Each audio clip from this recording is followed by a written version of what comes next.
Hello student, today I'm going to interact you after a long period because I'm busy in evaluation work that has over. So again I'm going to start your chapter first. Topic is Indian economy on the eve of independence. This is part 5th. In this video, we are going to discuss about demographic profile on the eve of independence, occupational structure, infrastructure, and positive contribution of British rule. And after completing these topic, this chapter is going to be over. Okay, let us start. So first is demographic condition. So there is the key word to for explaining demographic profile our condition is stagnant and backward economy. Okay, so which type of economy we find at the time of eve of independence? India was stagnated and backward economy.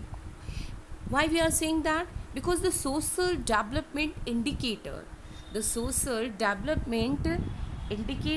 revealed that India was a stagnated and backward economy. What are these social development indicators? So the social development indicators were high birth rate, high death rate, low literacy rate, high infant mortality rate, low life expectancy. Okay, so these social development indicators, birth rate, death rate, literacy rate, female literacy rate, infant mortality rate, and life expectancy, these data revealed that India was stagnated and backward economy on the eve of independence. Okay, here we can see these data. High birth rate, that time the birth rate was 48 per thousand and death rate was 40 per thousand.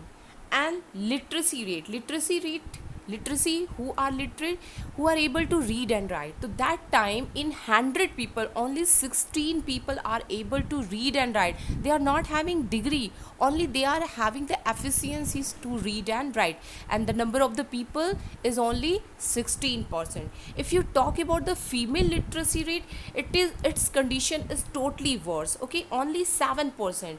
Only 7% females were able to read and write at that time.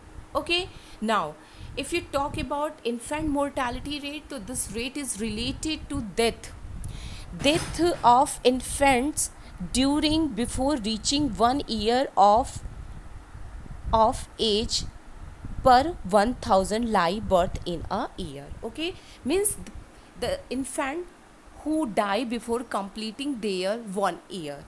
Okay, so that time this number is 218 per thousand. You can understand this data that it is a very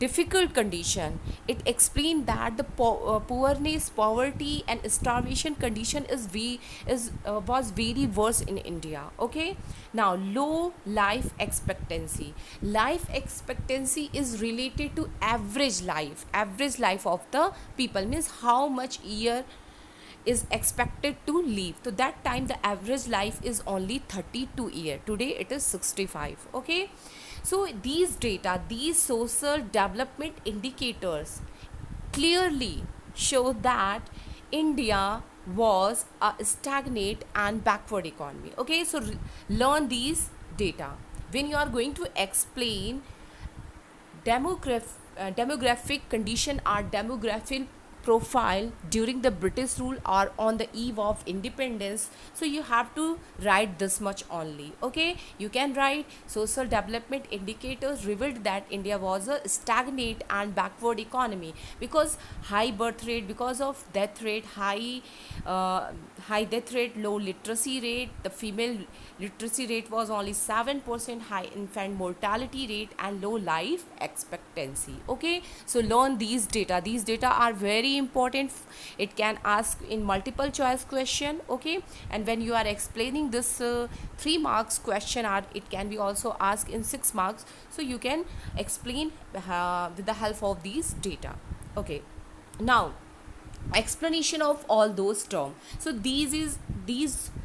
uh, these terms are required to understand for giving the answer of 1 marks, okay. What is birth rate? It refers to the number of the children born per thousand in a year, okay. Now, death rate, it refers to number of the people dying per thousand persons in a year. Infant mortality rate, it refers to the number of infants dying before reaching 1 year of age per thousand live birth in a year. Life expectancy, it refers to the average number of year for which people are expected to live. Literacy rate, it is the total percentage of population who can read and write. So, student, please learn all these topic, okay. These are the meaning of all these basic term. These can be asked in 1 marks, one liner question, okay. And for explaining demographic profile, just you require to learn all the data, okay. Now, these data reveal that high mortality rate and low expectancy are important social indicator of backwardness and poverty of the masses. These explain that that time of India was very very poor. There is the serious problem of starvation. There is shortage of food grains. Okay, during the British rule, frequent famines, recurring epidemics were the prime cause behind a high mortality rate. Mortality rate, you know now. Okay, so before the completing 1 year, how many number are died per thousand, that is considered as a mortality rate. So 218 were died. Why? Because of recurring epidemics and famines. Okay, while famines occur largely due to drought, epidemics occur due to the neglect of public health services. Okay, so we find the problem of drought and epidemic occurs frequently because public health service are not available. Public health service means public distribution system that provide food grains to poor people, hospital facility that give proper vaccination medicines, okay, so that people are able to cure, okay. So that time these facilities were not available, so because of that we find high birth rate, high death rate, high infant mortality rate, low life expectancy rate. People are only expected, the average life of people was that time is only 32 year, okay. On the other hand, this time it is in 2000 in sorry into the according to the census of 2011, this is 65.5 years, okay. So you can understand what was the condition of India, okay. Now, two question is always mostly asked about these, okay. In 1 marks question, when was first census was conducted? The first official census was conducted in the year 1881, okay. So remember, the first official census was conducted in the year 1881, and after that after every 10 years the census of India were operated, okay, after every 10 years, okay. Now, second question, which year is considered as a year of great divide? So 1921 was regarded as the year of great divide. So this is asked in 1 marks question and also in 3 marks. Why the year of 1921 was regarded as the year of great divide? So its answer is that this year 1921 divide demographic transition into 2 parts. The first stage of demographic transition and the second stage of demographic transition. in very simple language, before the 1921, whatever census were conducted, that showed that uh, in one census there is increase in population growth rate, in next census there is decrease in population growth, again when there is conducted census of India, the population growth rate is going to be increase or decrease, means there is fluctuation. In one census there is decrease, so in another census there is increase. Okay, so there is fluctuation. So that is why it is considered as the first stage of demographic transition.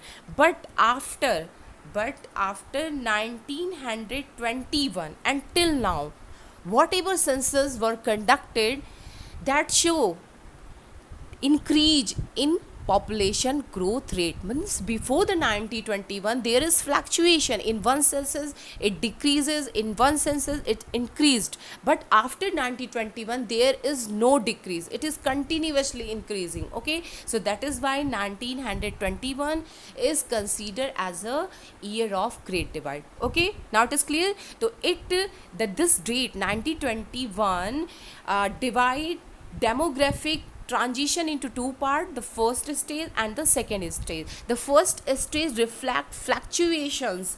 In one census there is decreased, in another census there is increase in the population growth rate, but after 1921 there is never decrease in population growth rate, continuously we find increase in population growth rate. That is why it is considered as a year of great divide. So these are very very important questions, student. First, the first official census was conducted in 1881, and which year is considered as a year of great divide? 1921. Why? Because before the 1921 we find fluctuations in population growth rate, but after the 1921 there is no fluctuation, there is continuous increase in population growth rate. Okay, now the second point, occupational structure. What is the meaning of occupational structure? It explains the number of the people who are working in different sector of the economy. Any economy is divided into three sector: primary sector, okay, manufacturing sector, and tertiary sector. So occupational structure is related to distribution of working force among these three sector. Distribution of working force among these three sector is considered as a occupational structure. Okay, student.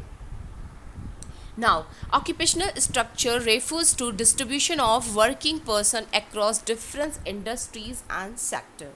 Okay, and that time during the colonial period, the occupational structure of India showed the little sign of the change. We find that 75% people were engaged in primary sector for earning their livelihood. Okay, and second thing, we find that the state like Tamil Nadu, Andhra Pradesh, Kerala, Karnataka, Maharashtra, West Bengal, there people are not too much engaged in agriculture sector, they are engaged in manufacturing sector. Okay, so they are engaged in manufacturing sector in these state. But on the other side, state like Odisha, Rajasthan and Punjab, in these state we find that majority of the working people are engaged in agriculture sector. So it explain regional variance, yeah, unbiased regional growth.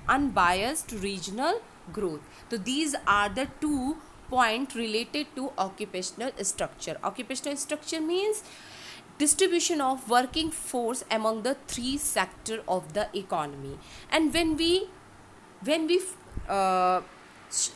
find this data, so we can see here that 72.7% people were engaged in primary sector. In secondary or manufacturing sector, only 10.1% people were engaged, and in tertiary sector 17.2% were engaged. So what we find, predominance of primary sector, yani majority of the people, more than 75% people were engaged in primary sector. Okay, low development of secondary sector or manufacturing sector. Okay, okay, unbiased growth of manufacturing and tertiary sectors. So these are the characteristic of occupational structure. So you can learn this data, and you can explain properly occupational structure by its meaning. And this data reveal that there is the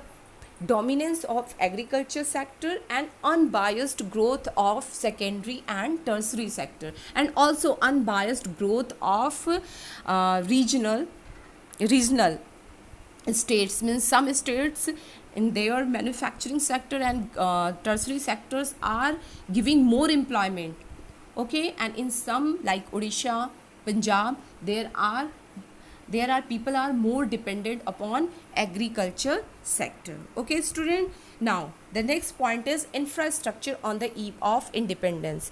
So first, the meaning of infrastructure. Infrastructure refers to element of economic changes and social changes. Okay, and economic changes is related to transport, communication, banking, power, energy, and social changes is related to education, health, housing, facility. Okay, so this is the meaning of infrastructure. Infrastructure is related to core development, core element of social and economical factor. On the basis of that, there is development of modern industry. So that is the prerequisite if we want infrastructure. If there is infrastructure in any economy, then we can only think about the manufacturing development and tertiary sector development. Okay, so on the eve of independence, what was the condition of infrastructure? So keyword is that the condition of infrastructure was far from satisfactory. This is the keyword.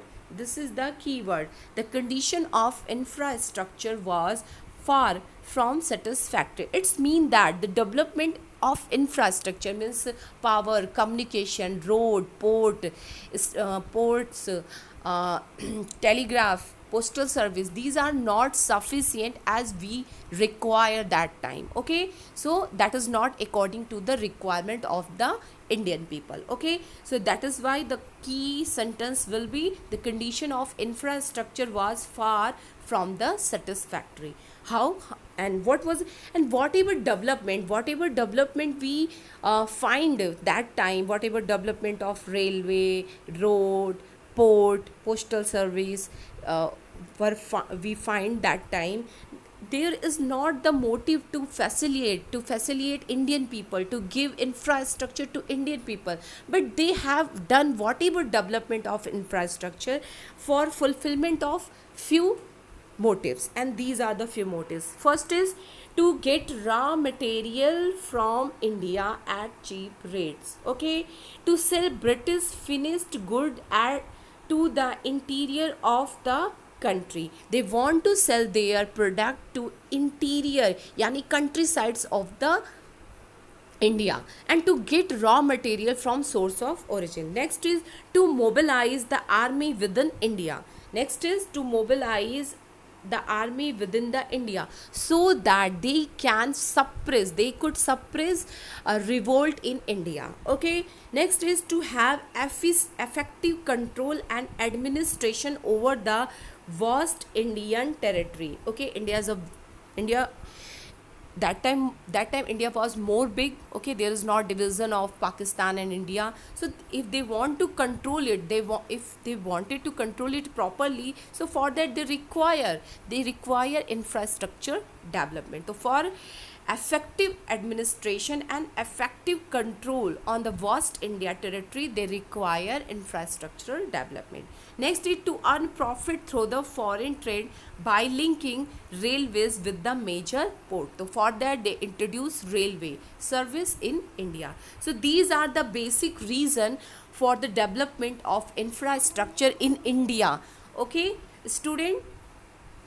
Now these are the few data that is very important for MCQ. Okay, first introduction of railway in India is 1950. Okay, Indian Railway began their operation in 1853.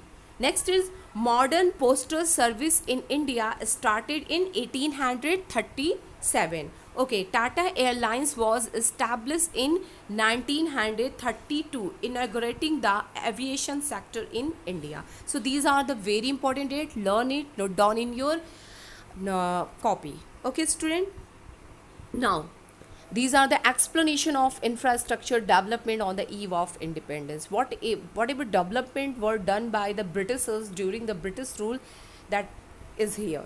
Okay, first, railway were developed to transport finished good from Britain to interiors of colonial India. Okay, it aims at widening the size of the market for the British product in India. So first motive for developing railway is to that they want to expand their market, and for expanding their market they have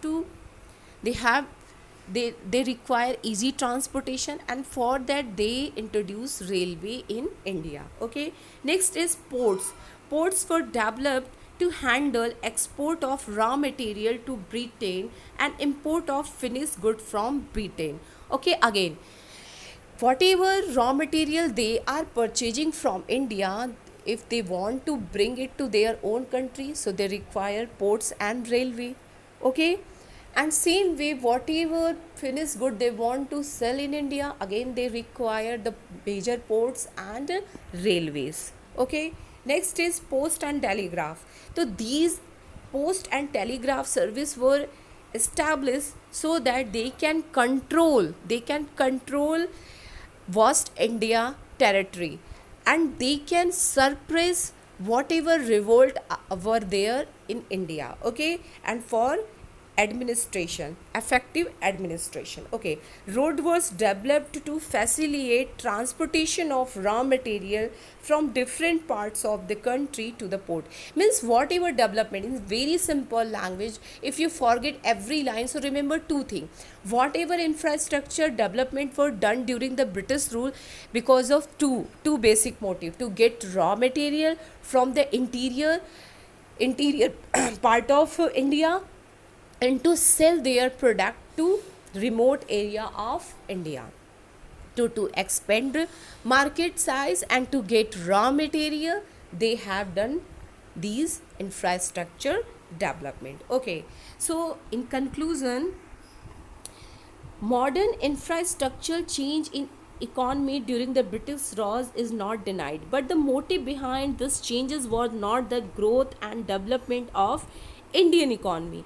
Rather, it was the growth of development of the British economy through the colonial exploitation of Indian economy. Okay, so whatever infrastructure development were done by the Britishers only for their self-interest, to make profitable their foreign trade, to expand market size, to get raw material, to do effective administration, to suppress revolt. For that they had done whatever development you find that period. Okay, not for the Indian people, not to facilitate Indian people. Okay, now positive contribution of British rule. Okay, anything you take in this world, everything had both the side, black side and white side. So British rule, no doubt they had done exploitation, massive exploitation of Indian resources and Indian people around 200 years. Because of that, Indian economy became backward and stagnated. At the time of independence, we are totally depend upon other country for our need, our fulfillment of our need. And before the British rule, we are self reliant. Okay, we are prosperous country, we are known as a golden bird, we are known as a sink of gold, because we export finished good, and in return we get silver, we get gold. Okay, and because of that we are known as a golden bird. Okay, and we don't require to import finished good from outside, because we are able to produce all type of goods and services for own people. But during the British rule, the whole situation is totally changed. The whole situation was totally changed. We become exporter of raw material and importer of finished good. But still there are some positive contribution, and this time, this in board examination 6 marks question has been asked from here. Write one contribution of positive contribution of British, and explain agriculture sector. Okay, so this is very important chapter, student. Now, so the first positive contribution of Britishers is effective administration. Still the law and order, we are maintaining the law and order now. That the way of administration we are adopting only Britishers, we are following the Britishers. Okay, so effective administration, the British government had an effective system of administration which served a ready rockner for the Indian politicians. Next is infrastructure development. No doubt, if there is no British rule, so there is no telegraph, there is no postal service, there is not any introduction of railway service, there is no modern education, so we are going to be remain as a backward. Okay, so obviously modernization and scientific approach is the result of British colonial rule. Okay, next is commercialization of agriculture. So before the advent of British rule, we don't know about the cash crop, we don't know about the cash crop. But because of the forceful commercialization of Indian agriculture, people were able to know about the cash crop. They started to plantation of coffee, tea, indigo. Okay, so this is the another positive contribution of British rule. Monetary system of exchange. So before the advent of British rule, there is the barter system, means commodity for commodity. Okay, but during the British rule, we shifted from barter system to monetary system. Okay, we started to make the use of money for selling and purchasing of goods and services. So these are the positive contribution of British rule. At the end, now the whole chapter was over. The whole chapter has completed. Okay, and at the end, we can find that key British rule.